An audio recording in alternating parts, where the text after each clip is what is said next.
Gálatas 1:6.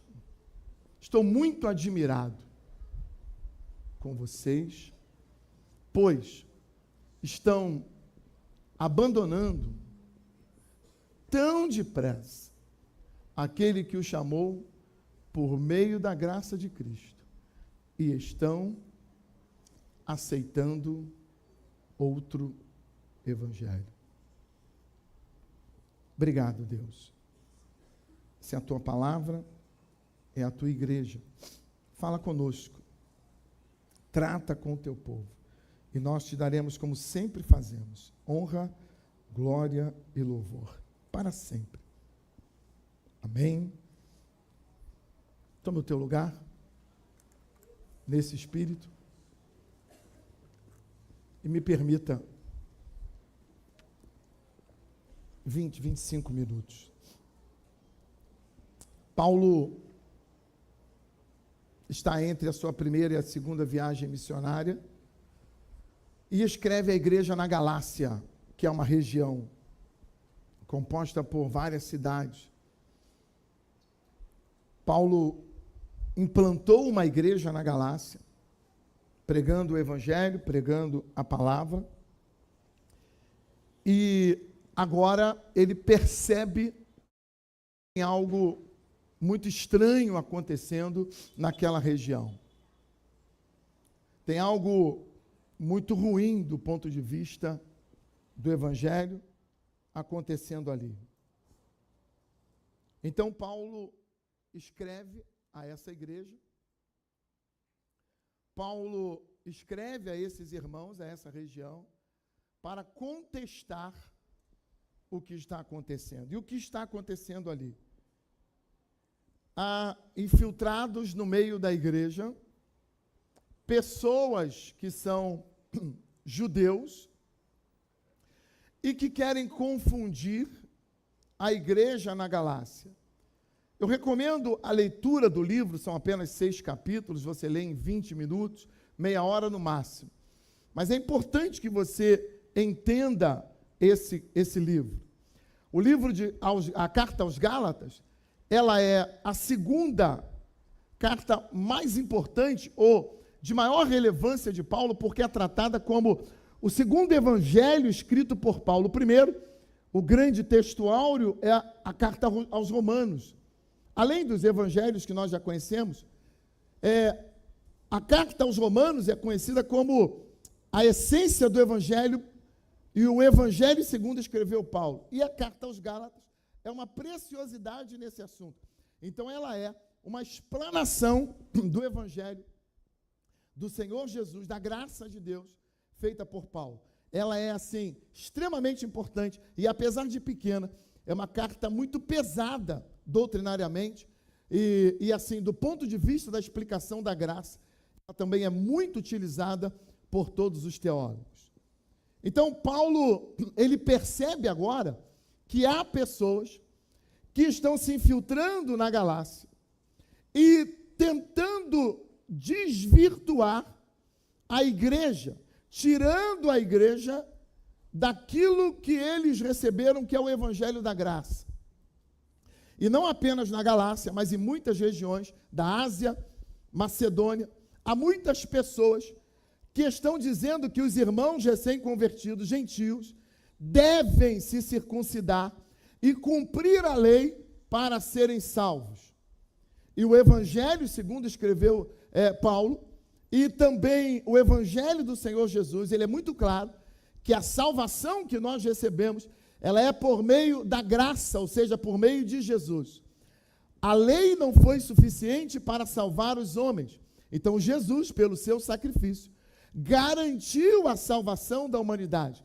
Então não há mais que se falar em lei de Moisés no que diz respeito à salvação. Pastor, então a lei está abolida? Não, nunca diga isso. Nem permita que alguém diga que a lei foi abolida. Não, a lei ela continua vigente nos seus preceitos morais, mas ela não é suficiente, não foi suficiente para salvar ninguém. E Paulo explica isso. Se alguém deseja viver pela lei, então ele deve cumprir toda a lei para a salvação. Ora, ninguém conseguiu cumprir toda a lei. Por isso, ninguém conseguiu a salvação por meio da lei. E por essa razão, Jesus veio, deu a sua vida para que nós pudéssemos ter acesso à salvação. E essas pessoas, que Paulo chama agora, alguns se intitulam como superapóstolos, estão infiltrados no meio da igreja, como se apóstolos fossem, para confundirem a igreja e fazer com que os irmãos voltem ao exercício ou às práticas da lei mosaica para a salvação. E Paulo então arruma uma briga. Depois de 14 anos, Paulo volta a Jerusalém por causa dessa discussão. Paulo agora ele vai presenciar o concílio em Jerusalém, onde a igreja traça uma norma sobre isso e libera os gentios do cumprimento da lei, mantendo apenas os 4 preceitos principais, que é não adorar a ídolos, não comer carne sacrificada, não comer animal sufocado e nem comer animais que foram mortos e que não derramaram seu sangue. Então, Paulo, ele agora tem na Ásia, na Macedônia, na Galácia, muitas igrejas, e a igreja da Galácia foi uma igreja fundada por ele, que está vivendo essa confusão. E ele então escreve a carta aos Gálatas para falar sobre isso. E a linguagem que ele usa é muito dura. Você que já leu Gálatas sabe disso. Ele diz: irmãos, se outra pessoa vos anunciar um evangelho diferente desse que nós já pregamos e que vocês já receberam, que eles sejam anátema, que sejam amaldiçoados, ou mesmo que um anjo vos anuncie outro evangelho, que seja amaldiçoado, porque só há um evangelho, que é o evangelho da graça de Deus. Esse evangelho que nós vos anunciamos. E quando eu li isso essa semana, isso me trouxe uma reflexão, porque sim, irmãos, existe um evangelho, ou existem evangelhos que são falsos, que são anátemas, que são maldição, e nós precisamos conhecer pelo menos o verdadeiro evangelho, porque a regra jurídica para se conhecer o falso é ter o conhecimento do verdadeiro. Ninguém vai conhecer ou distinguir o falso se não conhecer verdadeiramente aquilo que é o original. Se não tiver o conhecimento profundo do que é original e é verdadeiro. Quem aqui já pegou uma nota de R$100 falsa? Parabéns. Sejam bem-vindos ao grupo. Por que você aceita uma nota de R$100 falsa? Qual é a razão? Não é aquela do doce, que é estampada de um lado e branca do outro, Se alguém te der aquela do doce, com R$100 estampado de um lado, branca do outro, você aceitaria? Não.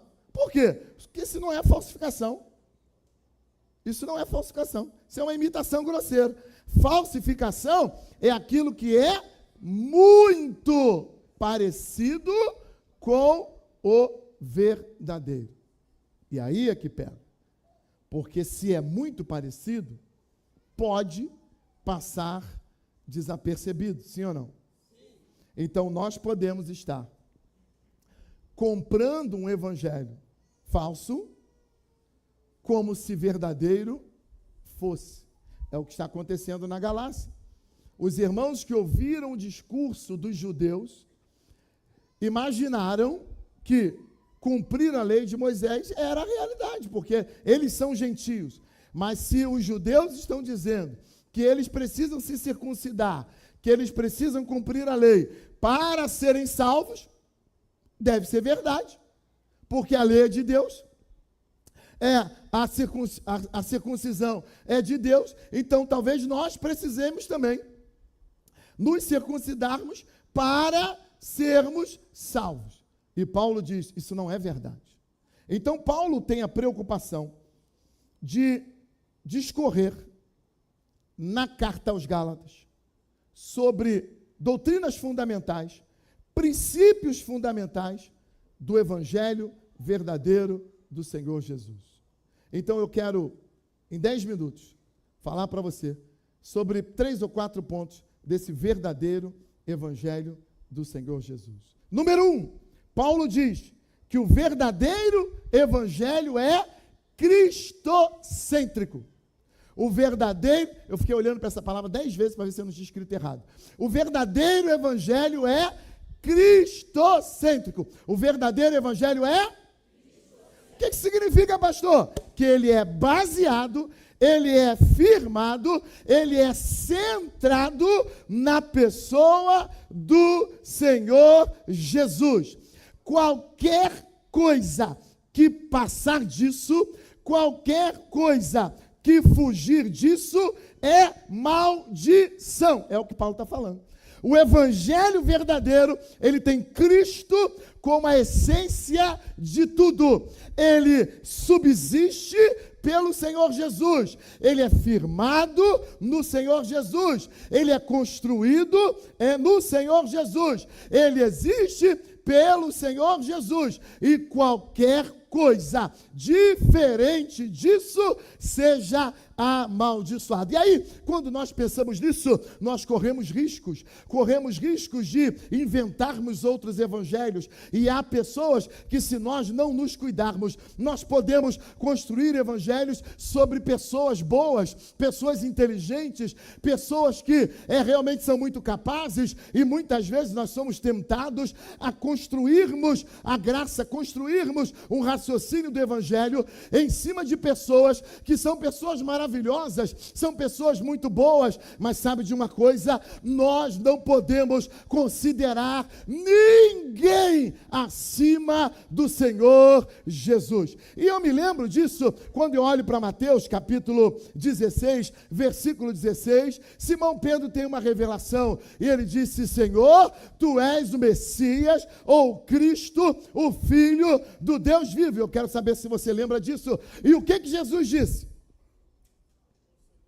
Parabéns, Simão, não foi a carne nem o sangue que te revelou, mas senão o Espírito Santo, porque tu és, escola dominical me ajuda, tu és, e sobre esta pedra, sobre esta rocha, eu edificarei a minha igreja. Qual é o fundamento da igreja do Senhor Jesus? Ele é o Cristo, o Filho do Deus vivo, o Salvador da humanidade.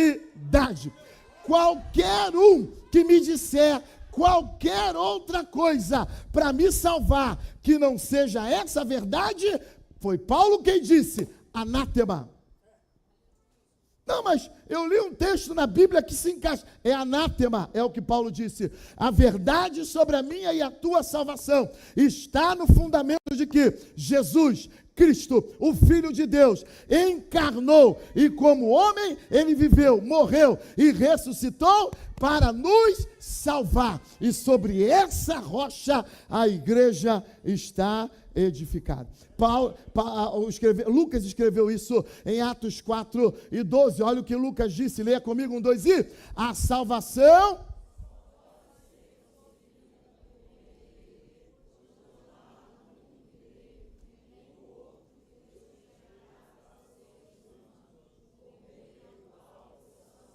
Pode ser bom, pode ser inteligente, pode ser capaz, pode fazer isso, pode fazer aquilo. Não há no mundo nenhum outro nome dado entre os homens pelo qual devamos ser salvos. Nós somos salvos pela graça por meio de Cristo Jesus. Ponto.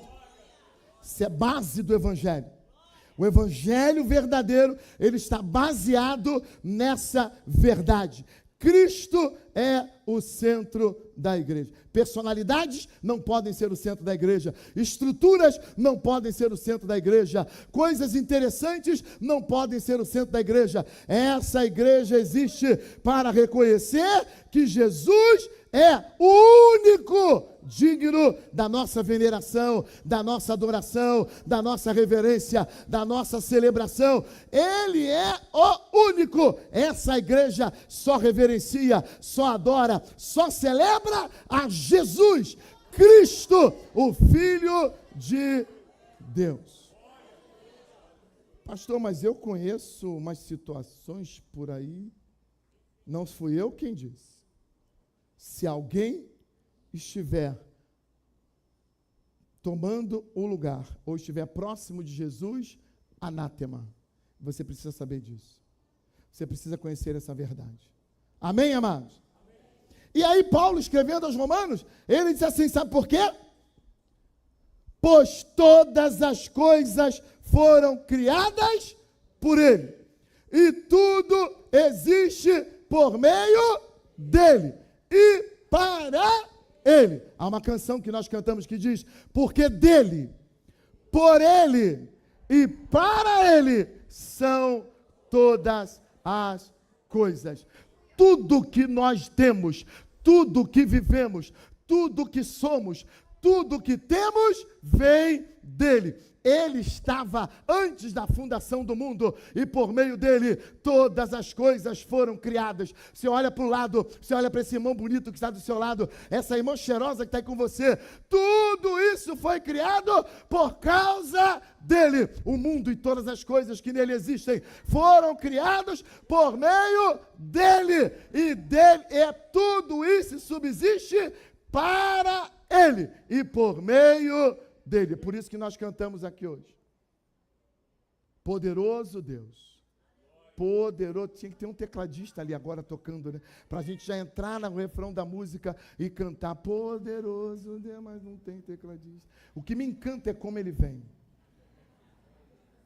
Nós já cantamos aqui hoje, porque ele está, quinta-feira, se você não veio ao culto quinta-feira, você deveria ter vindo ou assistir a reunião. Sabe por quê? Porque Isaías capítulo 6 descreve essa cena, assim como o Apocalipse também descreve, porque eu vi o Senhor assentado num alto e sublime trono, um alto e sublime trono. E a coisa mais interessante que eu ouvi quinta-feira é que o Senhor está assentado. Eu nunca tinha pensado nisso. Você sabe por que ele está assentado? Pressão 11/6. Nada abala ao Todo-Poderoso. Ah, meu irmão, isso para mim é uma verdade tremenda e maravilhosa, porque dele são todas as coisas. Por ele são todas as coisas. E para ele são todas as coisas. E ele continua como sempre esteve, assentado no seu alto e sublime trono, e diante dele os serafins voam, e eles cantam de dia e de noite: Santo, Santo, Santo, Santo é o Senhor dos exércitos. Toda a terra está cheia da sua glória. Você pode cantar? Para ele são todas as... Por que demora, né? Porque dele por ele. Ah, mas você tem que cantar isso. Você tem que cantar isso da alma. Você tem que cantar isso sabendo o que está cantando. Porque dele, por ele. A tua casa é dele. A tua vida é dele. O teu trabalho é dele. Os teus problemas também são dele. Tudo está nas mãos dele. É por Ele que nós estamos aqui. É por causa dele que nós estamos aqui hoje. É por causa dele que nós nos reunimos hoje. Chama Ele a glória. Você consegue fazer isso? A Ele a glória. Você consegue fazer isso? A Ele a glória, pra sempre, amém.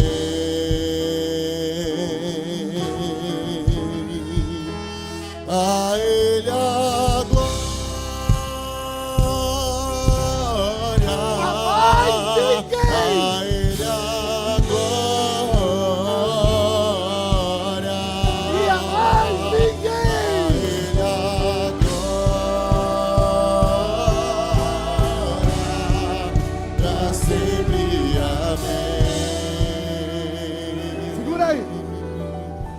Sabe, amados, às vezes a gente vê alguém inteligente, alguém com uma capacidade intelectual, alguém que Deus usa, e aí nós começamos a achar que pessoas são tão extraordinárias, e a nossa bobagem humana começa a tirar os olhos de Deus e a colocar em celebridades, e a colocar em pessoas.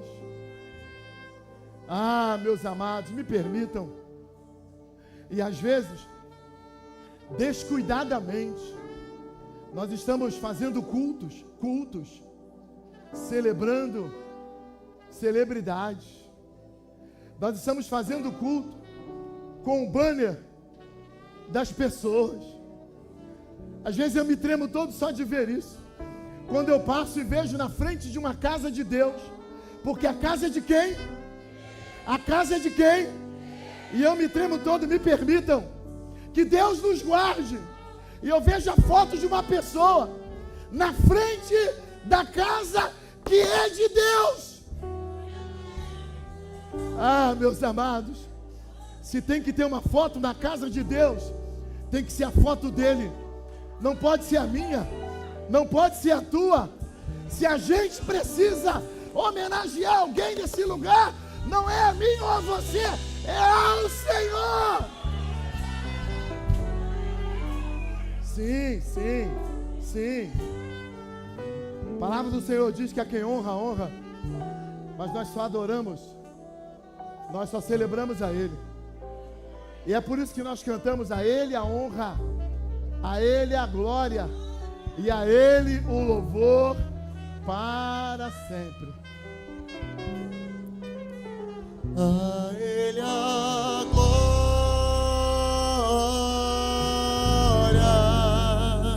a Ele a glória,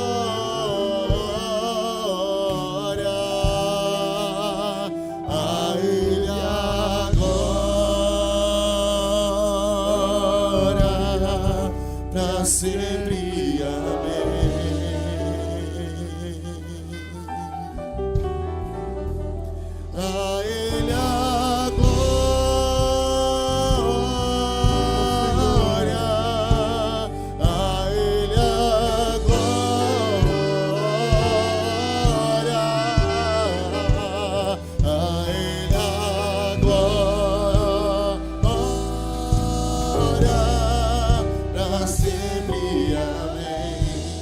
Sabe por que nós devemos ler Gálatas?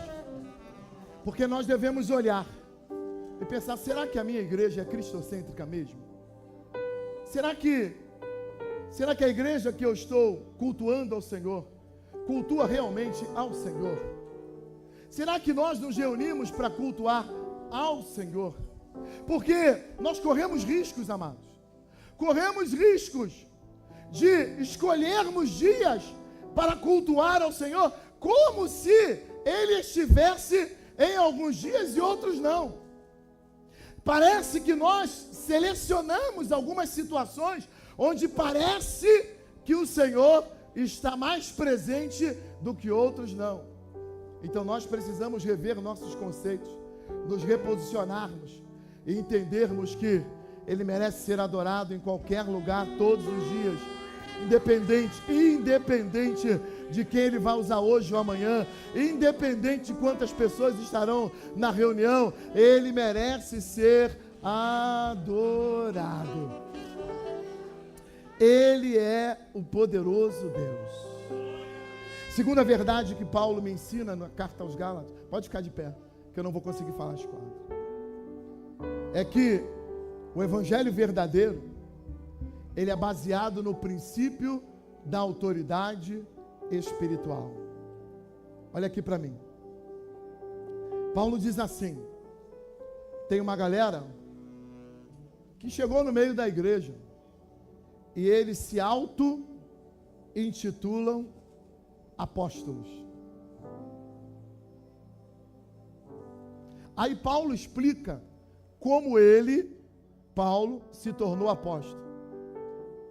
Ele disse que recebeu do Senhor a revelação, ele recebeu do Senhor o chamado, mas para começar o seu ministério, Paulo disse: eu fui até Jerusalém, eu estive com Pedro, eu estive com Tiago, eu estive com João, e eu falei para eles do que Deus tinha falado comigo.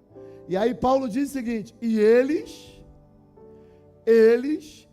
reconheceram que eu fui chamado para pregar aos gentios e Pedro chamado para pregar aos judeus. Olha aqui para mim. Eu sou pastor há 26 anos, 27. Mas alguém colocou a mão na minha cabeça. E como diz as Sagradas Escrituras, alguém ungiu a minha cabeça com óleo e reconheceu o ministério pastoral sobre a minha vida. Mas tem muita gente boa que está colocando a sua própria mão na sua cabeça e dizendo: a partir de hoje, eu sou pastor. Você precisa ter muito cuidado com isso, porque tem muita gente se intitulando algo que não é. Tem muita gente avocando para si um chamado que não recebeu do Senhor. E há muitas pessoas que estão embarcando num evangelho que não é o evangelho de Jesus Cristo. E eu me lembro que o próprio Senhor Jesus, antes de começar o seu ministério, presta atenção nisso, antes dele começar o seu ministério, ele foi até João, e ninguém entendeu nada. E ele foi até João e disse: eu preciso ser batizado. E João disse: não, o Senhor é o Cordeiro de Deus, eu que preciso ser batizado pelo Senhor. Jesus disse: negativo, a autoridade espiritual aqui é você, João. Você é a autoridade delegada aqui. E antes de eu começar o meu ministério, eu preciso da tua bênção sobre a minha vida. Sabe o que nós aprendemos com isso? Que ministérios não são profissões. Ministérios não são vocações intelectuais. A igreja do Senhor, ela está baseada no princípio da autoridade espiritual. E só pode exercer autoridade espiritual quem um dia recebeu delegação espiritual para assim agir. E nós precisamos ter muito cuidado, porque quem não recebeu a delegação da autoridade espiritual pode falar de si mesmo e pode trazer confusão para a igreja. E Paulo está dizendo: esses amados que estão no meio da igreja da Galácia estão trazendo mais confusão do que solução, porque na verdade eles não são apóstolos, eles se intitularam apóstolos e eles estão no meio da igreja trazendo confusão, porque não foram outorgados pela igreja de Jerusalém para fazer isso. Que Deus nos guarde. Que Deus guarde a minha vida, a tua vida. Que Deus guarde o teu caminho, porque tem muita gente boa que está atropelando processos, que está queimando etapas e se auto-intitulando coisas que não são. Mas que Deus te abençoe. E tem gente que diz: pastor, há muito tempo eu estou trabalhando e ninguém reconhece o meu ministério. Fique tranquilo. Fique tranquila, porque se Deus te chamou, se Deus te vocacionou, vai chegar a hora. E você não precisa apressar nada, porque Deus tem o controle de todas as coisas. Paulo é claro em dizer isso para nós. E em terceiro lugar, Paulo diz para nós assim: O verdadeiro evangelho, ele condena as obras da carne. Diga comigo, o verdadeiro evangelho condena as obras da carne. Meu irmão, um evangelho que tenta compor com o que a Bíblia condena, anátema, é o que a Bíblia diz. Anátema. Anátema. Eu poderia falar de muitas coisas aqui, mas um evangelho que diz, você pode vir para o Senhor, porque Deus te ama. Deus ama você. Deus ama o teu coração. Deus não quer a sua sexualidade. Deus não quer a sua aparência. Deus quer o seu coração. Não. Porque a palavra do Senhor diz, o próprio texto de Gálatas, Paulo escreve dizendo assim, as coisas que a natureza humana produz são conhecidas. Elas são a imoralidade sexual, a impureza, as ações indecentes, a adoração de ídolos, as feitiçarias, as inimizades, as brigas, as ciumeiras, os acessos de raiva, a ambição egoísta, a desunião, as divisões, as invejas, as bebedeiras, as farras e outras coisas parecidas com essa. Repito o que já disse. Os que fazem essas coisas, não receberão o reino de Deus. Se a palavra do Senhor não me autoriza, eu não posso dizer para você que você pode continuar com a mesma vida de antes.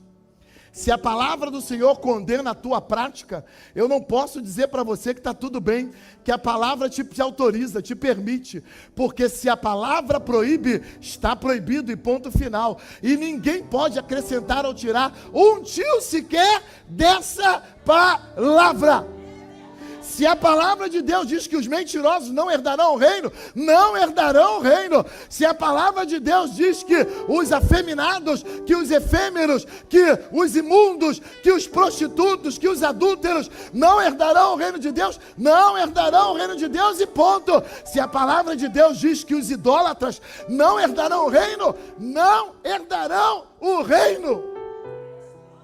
E nós não podemos transigir. Me permita, nós não podemos transigir. E Paulo diz que há uma briga sobre nós, há uma guerra sobre nós.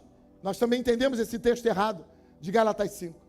E Paulo diz que a natureza humana, a natureza carnal, milita contra o Espírito de Deus, para que nós não façamos o que porventura queremos.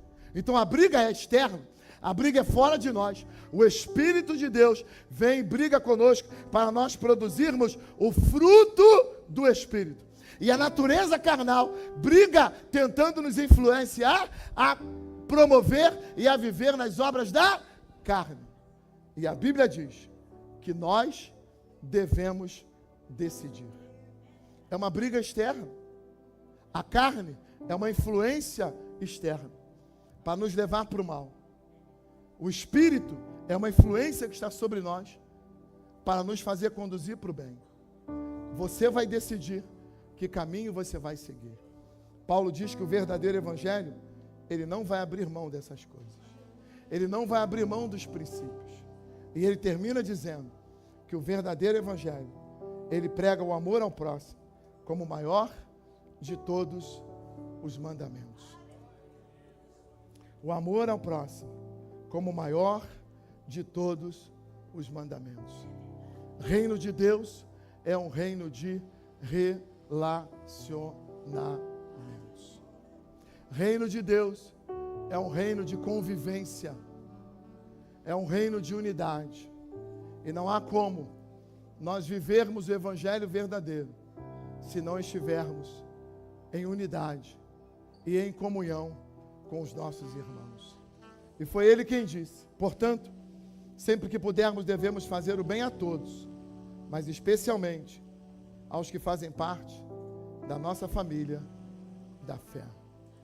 Há muitos evangelhos sendo pregados, mas nós precisamos entender qual é o verdadeiro evangelho.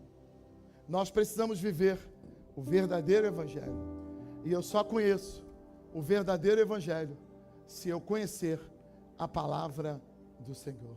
Que Deus nos abençoe, que Deus nos ajude, que a nossa celebração e que a nossa adoração seja aquele que está sentado no alto e no sublime trono. Que o nosso culto seja um culto verdadeiro e racional. Que a nossa celebração, que a nossa vida seja uma vida tributada a Ele. Paulo diz que o amor de Deus nos constrange. O amor de Deus nos faz sermos melhores. E nós somos melhores hoje do que ontem, por amor ao Senhor. Por isso nós cantamos e nós celebramos. Vamos dizer mais uma vez, vamos cantar mais uma vez isso. Vamos dizer para o Senhor.